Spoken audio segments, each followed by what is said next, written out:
Bapak dan Ibu kaum muslimin dan kaum muslimat yang dirahmati oleh Allah Subhanahu wa taala. Alhamdulillah, puji dan syukur senantiasa kita sampaikan kepada Allah Subhanahu wa taala. Sampai sore hari ini kita masih diberikan oleh Allah Subhanahu wa taala nikmatnya, nikmat kesehatan, nikmat iman, sehingga kita bisa melaksanakan sholat asar berjamaah. Mudah-mudahan ibadah kita diterima oleh Allah Subhanahu wa taala.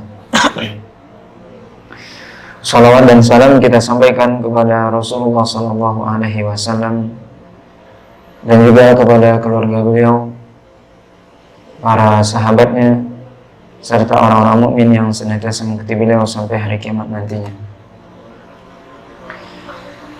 Bapak dan Ibu dirahmati oleh Allah Subhanahu wa taala, kita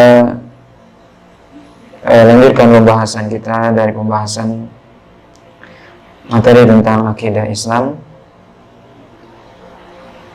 yaitu pembahasan masih dalam rukun iman yang pertama, yaitu iman kepada Allah SWT, di mana pada pertemuan yang lalu itu sudah kita sebutkan syaratnya dari la ilaha illallah atau syarat kalimat tauhid, yang mana syaratnya ada 7 ya, kita sebutkan pada pertemuan yang lalu. Pada kesempatan sore hari ini kita lanjutkan dengan pembahasan syarat syahadat asyhadu anna Muhammad Rasulullah, yaitu yang sebelumnya kita bahas syarat asyhadu an la ilaha illallah, ada 7 macam. Kemudian syarat dan konsekuensi ya dari syahadat Rasul ketika kita mengatakan wa asyhadu anna Muhammad Rasulullah, bahwasanya aku bersaksi bahwasanya Muhammad sallallahu alaihi wasallam adalah utusan Allah SWT. Pertama, kita hendaknya mengakui dengan hati kita dan meyakini akan risalah Rasulullah SAW, yaitu meyakini bahwasanya Rasulullah adalah utusan Allah. Ini yang pertama. Seorang ketika dia mengatakan asyhadu anna Muhammad Rasulullah, dia meyakini dengan sepenuh hati bahwasanya Muhammad adalah utusan Allah Subhanahu wa taala. Allah SWT mengatakan wa ma arsalnaka illa rahmatan lil alamin, dan tidaklah kami mengutus engkau wahai Muhammad kecuali menjadi rahmat bagi seluruh alam. Di mana Rasulullah SAW itu risalah yang berbeda dengan nabi-nabi sebelumnya. Kalau nabi-nabi sebelumnya itu khusus kepada kaumnya, sedangkan Rasulullah itu diutus kepada seluruh umat manusia. Tidak hanya kepada orang Arab, walaupun beliau tentunya orang Arab, tapi risalah Islam bukan hanya untuk orang Arab. Berbeda dengan Nabi Musa misalnya, maka risalah beliau hanya untuk Bani Israel. Jadi Rasulullah diutus untuk seluruh umat. Maka kita sebagai seorang muslim meyakini dengan sepenuh hati bahwasanya Rasulullah SAW adalah utusan Allah SWT yang Allah utus untuk seluruh alam. Allah SWT mengatakan maka Muhammadun aba ahadim min rijalikum walakin Rasulullah khataman nabiyyin, bahwasanya Muhammad SAW itu adalah penutup seluruh nabi, dan Rasulullah SAW tidak ada nabi setelah beliau. Rasulullah SAW adalah penutup segala nabi dan tidak ada nabi setelah beliau. Ini keyakinan kita sebagai seorang muslim bahwasanya nabi terakhir adalah nabi kita Muhammad SAW, sebagaimana juga umat terakhir kita, umat Rasul Sallallahu Alaihi Wasallam. Maka seorang muslim dia meyakini itu, maksudnya dia meyakini dengan hatinya dan mengucapkan tentunya dengan lisannya bahwasanya saya mengaku bahwasanya Muhammad adalah Nabi Muhammad SAW adalah utusan Allah. Nabi Muhammad diutus untuk seluruh alam. Nabi Muhammad SAW adalah Nabi penutup terakhir, tidak ada Nabi setelahnya. Ini merupakan keyakinan. Karena ada sebagian orang yang mengatakan atau beranggapan bahwasanya Nabi diutus untuk orang Arab saja. Sehingganya kata mereka syariat hanya untuk orang Arab. Tentunya ini pemahaman yang keliru. Atau mengatakan bahwasanya ada Nabi setelah Rasul, setelah Muhammad SAW. Ini juga sebuah pemahaman yang keliru ketika dia menganggap bahwasanya ada Nabi setelah Rasulullah SAW. Maka seorang Muslim, ya, dia berkeyakinan bahwasanya Allah SWT mengutus Nabi sebagai penutup, ya, dari seluruh para Nabi dan Rasul. Kemudian juga syarat selanjutnya adalah seorang ketika dia mengatakan bahwasanya Muhammad SAW adalah utusan Allah, maka hendaknya dia mengikuti Rasulullah SAW. Mengikuti. Kita mengaku menjadi umatnya, maka kewajiban kita adalah mengikuti Rasul. Allah SWT mengatakan dalam surah Al-Hasyr ayat yang ke-7, "Wa ma atakumur rasul fakhudhuhu wa ma nahakum anhu fantahu." Apa yang dibawa oleh Rasul, ambillah, maksudnya kerjakan. Dan apa yang dilarang oleh Rasul, tinggalkan. Jadi apa yang diperintahkan oleh Rasul kita lakukan, apa yang dilarang oleh Rasul tinggalkan. Mengikuti syariat, ya. Dan tugas kita memang mengikuti. Allah SWT mengatakan dalam surah Ali Imran ayat yang ke-31, "Qul in kuntum tuhibbunallaha fattabi'uni yuhibbukumullah wa yaghfir lakum dzunubakum." Katakanlah wahai Muhammad, kalau seandainya engkau mencintai Allah, ikutilah aku. Ikutilah aku, yaitu Rasul. Jadi kalau kita Bapak dan Ibu mengaku cinta kepada Allah, konsekuensinya apa? Mengikuti Rasul. Apa yang dibawa oleh Rasul itu kita ikuti. Yang dibawa oleh Rasul apa? Al-Quran, syariat Islam ini. Ada di dalamnya perintah, kita lakukan. Ada di dalamnya larangan, maka kita tinggalkan. Ini konsekuensi kita beriman kepada Rasulullah SAW, yang kita mengatakan asyhadu anna Muhammad Rasulullah. Aku bersaksi bahwasanya Muhammad adalah utusan Allah. Berarti Allah mengutus utusan, ya, Rasulullah. Berarti kita mengikutinya, kita mentaatinya, ya, mentaati Rasul. Allah SWT mengatakan, "Ya ayyuhalladzina amanu athi'ullaha wa athi'ur rasul." Athi'ullaha wa athi'ur rasul wa ulil amri minkum. Wahai orang beriman, maka taatilah Allah dan taati Rasul. Maka bukti kita taat kepada Allah, ya kita mentaati Rasul. Karena Rasul itu diutus oleh Allah. Kita mentaati utusannya.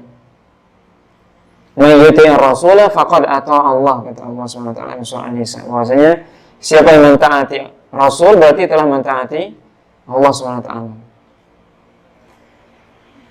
Maka ya, seorang Muslim bagaimana dia mutaba'ah atau mengikuti Rasulullah SAW dengan melaksanakan perintahnya, menjauhkan larangannya. Ini tugas kita. Ini konsekuensi dari iman kita kepada Rasulullah SAW. Ketika kita mengatakan wa asyhadu anna Muhammad Rasulullah, kita mesti mengikuti Rasulullah SAW. Kemudian juga ya, syarat dari syahadat ini adalah tasdiquhu fima akhbar, yaitu membenarkan apa yang dibawa oleh Rasul. Apa yang dibawa oleh Rasul, apa yang disampaikan oleh Rasul, itu wajib kita benarkan. Nantinya Rasul dalam Al-Quran dan dalam hadis Nabi SAW, beliau menceritakan ya, tentang kisah-kisah umat terdahulu misalnya, atau tentang hari kiamat, tentang surga dan neraka. Maka wajib bagi kita untuk membenarkannya. Walaupun kadang berita tersebut itu menurut sebagian orang tidak sesuai dengan akalnya misalnya. Jadi kalau Rasulullah SAW yang berbicara, kita wajib untuk membenarkannya. Suatu contoh yang sangat jelas, ya, yaitu Rasulullah SAW ketika Isra dan Mi'raj. Isra artinya apa? Perjalanan Nabi dari Masjidil Haram ke Masjidil Aqsa. Jadi Masjidil Haram di Makkah ketika itu, ya, di Makkah, kemudian Masjidil Aqsa di Palestina. Kemudian Nabi naik ke langit yang ketujuh sampai ke Sidratul Muntaha, ditempuh dalam waktu 1 malam. Kemudian Nabi bercerita kepada orang-orang kafir Quraisy ketika itu, aku pulang dari Baitul Maqdis. Maka ketika itu orang-orang kafir Quraisy mengatakan Muhammad sudah gila. Gak mungkin. Kenapa? Karena di masa itu, perjalanan dari Makkah menuju Baitul Maqdis itu lebih kurang 1 bulan perjalanan. Berangkatnya, pulangnya juga. Perjalanan unta ketika itu. Sekarang Rasulullah SAW menempuhnya dalam 1 malam. Kata mereka, nggak mungkin itu. Muhammad nih gila, pendusta. Tapi kemudian apa? Orang-orang kafir Quraisy ini datang kepada Abu Bakar radhiyallahu ta'ala anhu. Mereka mengatakan, wahai Abu Bakar, itu saudara kamu, teman kamu itu Muhammad sudah gila itu. Kenapa? Karena dia mengatakan baru semalam balik dari Baitul Maqdis. Gak mungkin. Kita yang sudah terbiasa saja, kata mereka, melakukan perjalanan itu menempuh 1 bulan. Ini 1 malam dia. Gak mungkin itu. Apa kata Abu Bakar? Nah, ini kita lihat. Kata Abu Bakar, benar itu Muhammad yang bicara? Kata mereka, iya. Kata Abu Bakar, kalau seandainya memang itu Muhammad SAW yang mengatakannya, lebih dari itu saya percaya. Nah, ini berbicara apa? Iman. Yang berbicara iman. Karena memang ada tentunya ya berita-berita gaib dan sebagainya yang tidak bisa ditangkap oleh akal kita. Sebab akal kita itu kan terbatas. Sedangkan Allah SWT misalnya yang menceritakan tentang surga, neraka yang tidak bisa ditangkap oleh akal kita yang sederhana, yang terbatas. Maka orang itu dikatakan beriman tentunya, itulah iman. Yaitu ketika seorang yakin dan percaya bahwasanya ini, kalau ini yang Allah, berita dari Allah, saya yakin, percaya. Walaupun menurut akal kita itu belum sampai itu. Yang salah siapa? Akal kita. Bukan ayat yang salah atau bukan hadis yang salah. Kalau Rasul yang menyampaikan, maka kita wajib membenarkan, mempercayai. Kenapa? Rasul tidak mungkin berbohong. Karena beliau dituntun oleh Allah SWT berbicara dengan wahyu. Wa ma yantiqu 'anil hawa in huwa illa wahyu yuha. Tidaklah Nabi itu berbicara mengikuti hawa nafsunya, tapi Nabi berbicara mengikuti wahyu yang diwahyukan kepadanya. Maka ini salah satu contoh ya, bisa kita lihat pentingnya iman. Ketika seorang beriman, maka kabar berita yang mungkin menurut manusia atau sebagian manusia itu tidak mungkin, tidak masuk akal menurut mereka. Tapi kalau iman berbicara, itu tidak ada yang tidak masuk akal. Kalau Allah mau, bisa semua. Tidak ada yang tidak bisa. Maka di sini ya, bisa kita lihat bagaimana Abu Bakar, ya makanya setelah itu Abu Bakar dikatakan as-siddiq, artinya membenarkan. Bagaimana beliau membenarkan berita yang datang dari Rasul SAW, yang ketika itu orang-orang kafir Quraisy itu menganggapnya sebagai suatu hal yang tidak mungkin, yang menurut akal mereka. Sampai Nabi ketika itu ditanya oleh orang kafir Quraisy, wahai Muhammad, kalau memang engkau sampai ke Baitul Maqdis, coba berapa jumlah pintu, jendela, apa semua? Maka digambarkan oleh Allah SWT kepada Nabi. Dan benar jawaban Nabi. Tapi tetap ada orang kafir Quraisy apa? Tidak percaya. Memang dasarnya tidak beriman. Maka di sini Bapak dan Ibu dirahmati oleh Allah SWT, sebagai seorang beriman kita membenarkan apa yang dibawa oleh Nabi SAW. Apa yang dibawa oleh Nabi, apa yang disampaikan oleh Nabi, berita dan sebagainya. wajib kita mempercayainya.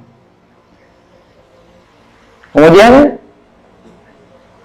mencintai Nabi Shallallahu Alaihi Wasallam melebihi cinta kita kepada diri kita sendiri, kepada harta, kepada orang tua, anak, dan seluruh manusia. Suatu ketika, Bapak dan Ibu yang dirahmati Allah Subhanahu wa Ta'ala, datang Umar bin Khattab kepada Rasulullah SAW. Umar mengatakan kepada Rasul, wahai Rasul, sungguhnya tidak ada di dunia ini orang yang paling aku cintai setelah diriku kecuali engkau. Kata Nabi, tidak wahai Umar, tidak seperti itu. Sampai engkau lebih mencintai aku daripada dirimu sendiri, baru itu sempurna iman. Maka kata Umar, sekarang wahai Rasul, saya lebih mencintai engkau daripada diri saya sendiri. Nabi SAW mengatakan, la yuminu ahadukum hatta akuna ahabba ilaihi min waladihi wa walidihi wan nasi ajma'in. Kata Nabi, tidak sempurna iman seorang sampai dia lebih mencintai aku, kata Nabi, daripada dia mencintai anaknya, orang tuanya, dan seluruh manusia. Jadi kita mesti lebih mencintai Rasul daripada diri sendiri, daripada orang tua, daripada anak, daripada manusia semuanya, daripada dunia ini. Yaitu kecintaan kepada Rasul setelah kecintaan kepada Allah. Kenapa? Karena Rasul sebagai perantara, dengan adanya Rasulullah kita bisa mengetahui mana jalan ke surga, mana jalan ke neraka. Rasulullah SAW manusia yang paling berjasa kepada kita, yang menyelamatkan kita dari neraka Allah SWT. Kalau tidak ada Rasul, kita mungkin tidak tahu mana jalan ke surga, mana jalan ke neraka. Mungkin kita nggak bisa kumpul seperti ini sekarang kalau nggak ada Rasul. Tidak tahu kita Islam itu apa, iman itu apa, Al-Quran itu apa, kalau tidak ada Rasul. Maka manusia paling berjasa kepada kita Rasul, baru kemudian orang tua. Rasul, karena Rasul yang menjelaskan kepada kita, yang menyelamatkan kita di dunia dan di akhirat ini, yang menjelaskan mana jalan yang hak, mana yang batil. Dan juga termasuk Rasul adalah orang yang paling cinta kepada kita, kepada umatnya ini. Ini yang perlu kita ketahui juga. Kenapa kita lebih mencintai Rasul daripada yang lain? Karena Rasul adalah manusia yang paling mencintai kita. Rasul SAW itu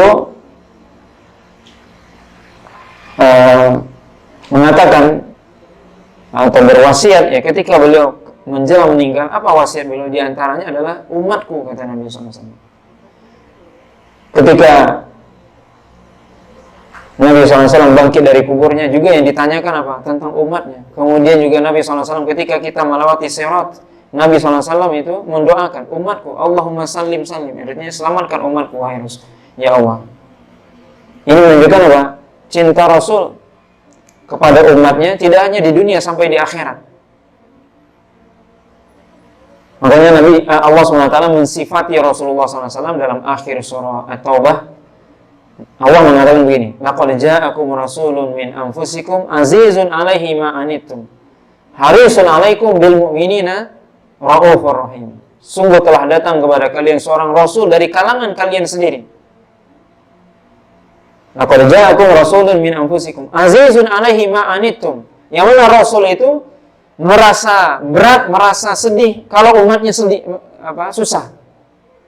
Rasul itu akan merasa sedih, merasa berat kalau seandainya umat ini susah. Tidak ada manusia yang memikirkan kita. Belum lahir kita sudah dipikirkan oleh Rasul, kecuali Rasulullah SAW. Tidak ada manusia yang memikirkan itu. Belum lahir kita sudah dipikirkan oleh Rasulullah SAW. Kata Allah SWT, sungguh telah datang kepada kalian seorang Rasul yang sangat berat baginya kalau umat ini susah. Harisun 'alaikum bil mu'minina Ra'ufur Rahim.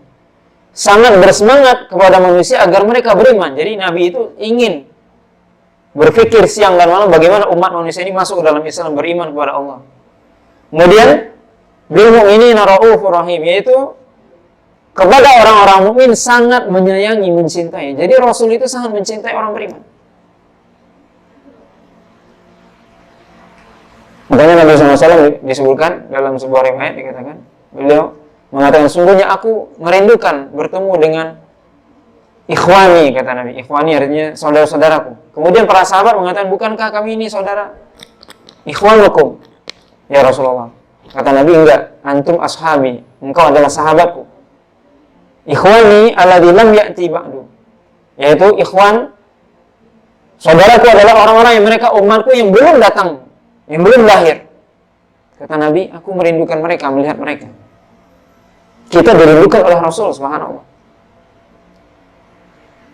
Maka manusia yang paling sayang kepada kita siapa? Rasulullah. Maka mestinya kita juga sayang kepada Rasul SAW. Bagaimana bukti kita sayang kepada Rasul? Ya tentunya menjalankan syariatnya. Rasulullah SAW ditanya ketika itu, wahai Rasul, bagaimana engkau bisa nggak mengenali umatmu nanti di akhirat? Yang engkau belum pernah berjumpa dengan mereka, gimana engkau bisa mengenali mereka di akhirat?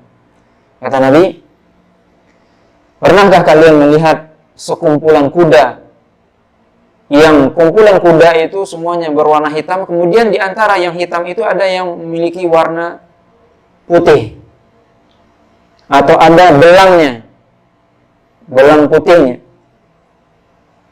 Bisakah kalian membedakannya? Maka kata sahabat, ya bisa. Begitulah aku membedakan antara umatku dengan umat selain mereka. Yaitu ada umat Rasulullah SAW nanti di akhirat, kata Nabi SAW, anggota wudhunya bercahaya. Anggota wudhunya bercahaya. Apa anggota wudhu kita? Muka, tangan, sampai siku. Yang kita basuh ketika berwudhu untuk sholat, itu bercahaya. Itu membedakan. Maka kalau ada orang bercahaya mukanya, itu umat Rasul. Nanti di akhirat seperti itu, kata Nabi SAW. Jadi di akhirat kan nggak ada KTP. Ini Islam nggak ada itu. Kita nggak bawa KTP nanti. Nabi, anda akan lihat KTP ya, karena memang nggak ada KTP di akhirat. Jadi bagaimana Nabi bisa mengenal kita dengan anggota wudhu kita? Jadi kalau orang nggak pernah wudhu, nggak pada sholat, gimana? Ngaku-ngaku umat Nabi gimana? Ya nggak diakui. Mana orang ngaku-ngaku? Mana buktinya? Buktinya apa? Mukanya bercahaya, tangannya bercahaya. Begitu kata Nabi SAW. Kata Nabi, ana faratukum alal haud. Aku menanti kalian di telaga kalian, kata Nabi. Ya, di telagaku, kata Nabi SAW. Yang Nabi SAW menceritakan ketika di mahsyar nanti, seluruh manusia dalam keadaan payah, panas, kemudian apa? Mereka ingin minum. Dan di akhirat nggak ada nih aqua, ya, nggak ada. Yang ada apa? Telaga Rasulullah SAW. Kata Nabi, aku tunggu kalian di telaga nanti, yaitu umatku. Kemudian kata Nabi, ada orang-orang yang diusir dari telaga. Ya, umat Nabi SAW akan menikah, dan Nabi tahu umatnya. Begitu. Ini kita bisa lihat bagaimana cinta Rasul kepada kita. Tidak hanya dunia sampai akhirat. Makanya kita lihat bagaimana para sahabat itu sangat cinta kepada Rasul. Bagaimana mereka mengorbankan apa? Mengorbankan harta mereka, mengorbankan tenaga mereka, waktu mereka, dan bahkan nyawa mereka untuk Rasul. Kita bisa baca sejarah para sahabat. Ketika Nabi SAW, misalnya ketika hijrah Nabi SAW, Ali bin Abi Thalib menggantikan Rasul SAW di kamarnya. Nabi keluar mengelabui orang-orang kafir Quraisy ketika itu. Nabi, siapa yang tidur di kamar Nabi itu? Ali bin Abi Thalib. Yang tentunya konsekuensinya adalah kematian ketika itu. Ketika perang Badar, perang Uhud, bagaimana para sahabat menjaga Nabi SAW. Bagaimana mereka mengorbankan harta mereka untuk Islam. Ini kalau kita bisa baca ya, sejarah para sahabat di zaman Rasulullah SAW, bagaimana sangat cintanya para sahabat kepada Rasul SAW. Yang mana cinta kepada Rasul itu adalah ibadah. Ini yang perlu kita ingat. Mencintai Rasul adalah ibadah. Dan tentunya mencintai itu tidak hanya sekedar perkataan atau pengakuan. Cinta itu kan katanya butuh pengorbanan. Kalau memang cinta apa? Korbankan. Apa yang dikorbankan? Hartanya buat Rasul. Ya kita yang tidak berjumpa dengan Rasul bagaimana? Kalau sahabat ya mereka mengorbankan jiwa mereka untuk Rasul. Karena mereka melihat Rasul, berjumpa dengan Rasul, mengorbankan hartanya. Kita yang tidak berjumpa dengan Rasul bagaimana?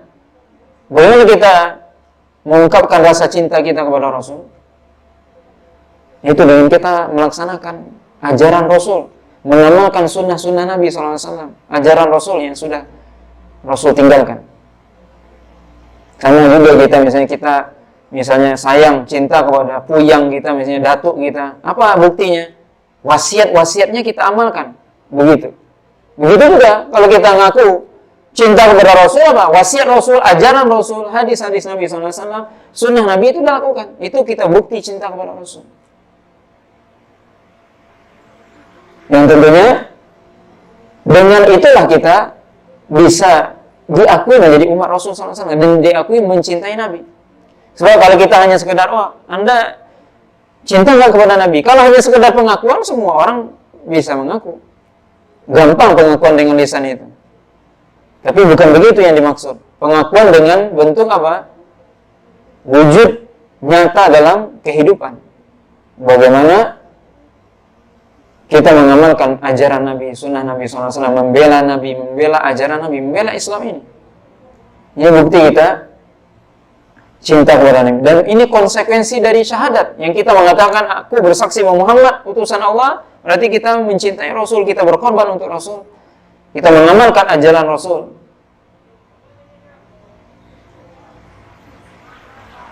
Kemudian juga mendahulukan perkataan Rasul, mendahulukan kepentingan Rasul. Allah SWT mengatakan dalam awal surah Al-Hujurat, ya ayyuhalladzina amanu la tuqaddimu baina yadayillahi wa rasulih wattaqullaha innallaha samiun alim. Wahai orang beriman, janganlah Anda mendahului Allah dan Rasulnya. Kalau kita mengaku mencintai Rasul, kita mengaku bahwa Muhammad SAW adalah utusan Allah, kita mendahulukan Rasulullah SAW. Kita mendahulukan perkataannya di atas segala macam perkataan. Kita mendahulukan hukumnya di atas segala macam hukum. Kita mendahulukan perintahnya dari segala macam atau di atas segala macam perintah, dan begitu seterusnya. Ini bukti kita menjadi umat Rasul SAW. Yang kita mengaku menjadi umat Rasul dan kita ingin mendapatkan syafaat Rasul nanti di akhirat tentunya. Bagaimana kita mendahulukan Rasul? Kita mendahulukan keputusan Rasul, mendahulukan ajaran Rasul daripada segala macam ajaran.